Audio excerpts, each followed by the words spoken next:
a possum, a lily, and new life. Just yesterday morning, on Holy Saturday, while Jesus still lay in the tomb, we had a small burial service, a small committal, just outside this window here in our churchyard.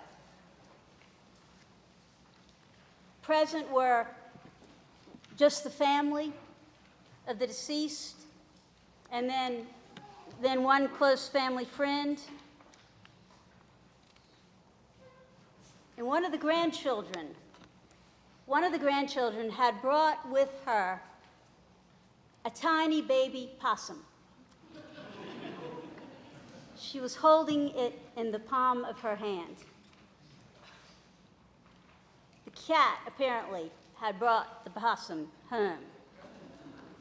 I did not ask what had happened to the siblings of the possum.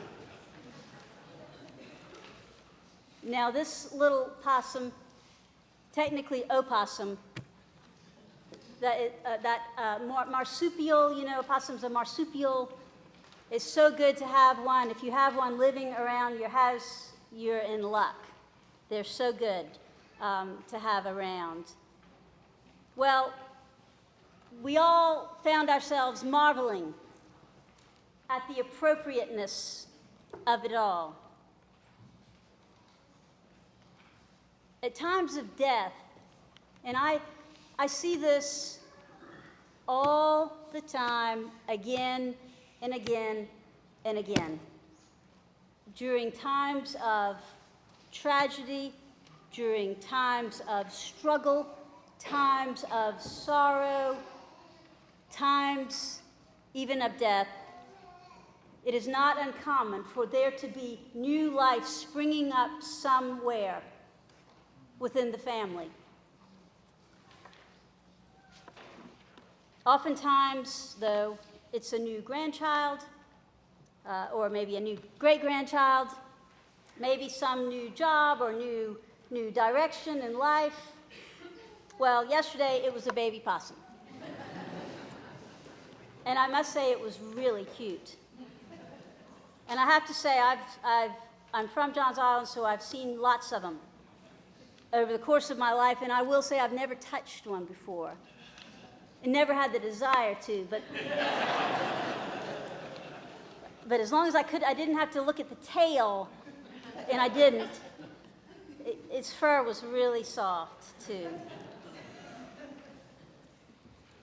And at the same time, during our prayers, as we were committing this beloved soul back to God's gracious keeping, the friend had also brought a beautiful vase of lilies.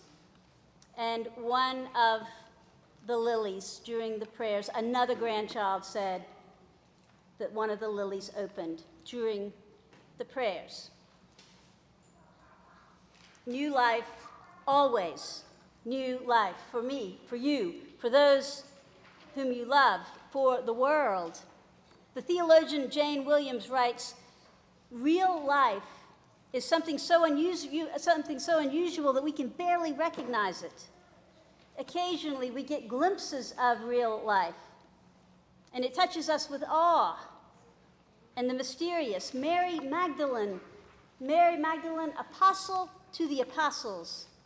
She does not recognize the risen Jesus right in front of her. It is only when he says her name. Early on in the first day of the week, while it was still dark, Mary Magdalene went to the tomb and saw that the stone had been rolled away. We just had a marvelous egg hunt in the churchyard, symbolizing the stone being rolled away. No more fitting place for an Easter egg hunt than a churchyard. Because Jesus lives, you too shall live. Do you believe this? I hope you do. Not only for forever, but also for today. Right now, right here, this present time in your own life when maybe it's hard. new life, even and especially when it's dark. Episcopal Bishop and Native American Stephen Charleston has an intriguing and helpful book titled "We Survived the End of the World." And he writes that apocalypse, he defines apocalypse for us, and he defines it as simply an uncovering, a discovery, a vision, in a word, revelation. And he asks the question, do you ever feel you are living on the threshold of an apocalypse? Do you ever get the sense that things are collapsing all around you? Do you ever wish you had an escape plan? An escape plan to get away from reality before it comes crashing down. If you've ever felt this way, he says, then welcome to the human family. Welcome to the human family. And regarding the Choctaw Nation to which he belongs, as well as being a citizen of the United States, he says, for us, the end of the world is been there, done that. Been there, done that. We lost our homes, we lost our way of life, we lost even our graveyards. We lost everything. That is, except the one thing that could never be taken away from us, and that is hope. I would add joy. I would add joy to that too. He goes on to say that the core of our survival as a human race and on this planet, it's not technological, it's not utilitarian, rather it is relational. It is relational. And that our vision must be broad enough to include those with whom we have always struggled. Listen to that again. Our vision must be broad enough to include those with whom we have always struggled. No one goes to the promised land unless we all go together. No man is an island entire of itself. Any man's death diminishes me because I am involved in mankind. No need to ask, for whom does the bell toll? It tolls for thee and me. There's this wonderful Good Friday collect, a prayer. It's also an Easter prayer. We prayed it last night at the Easter Vigil down in Rockville, overlooking the Bohicket Creek as the sun was setting.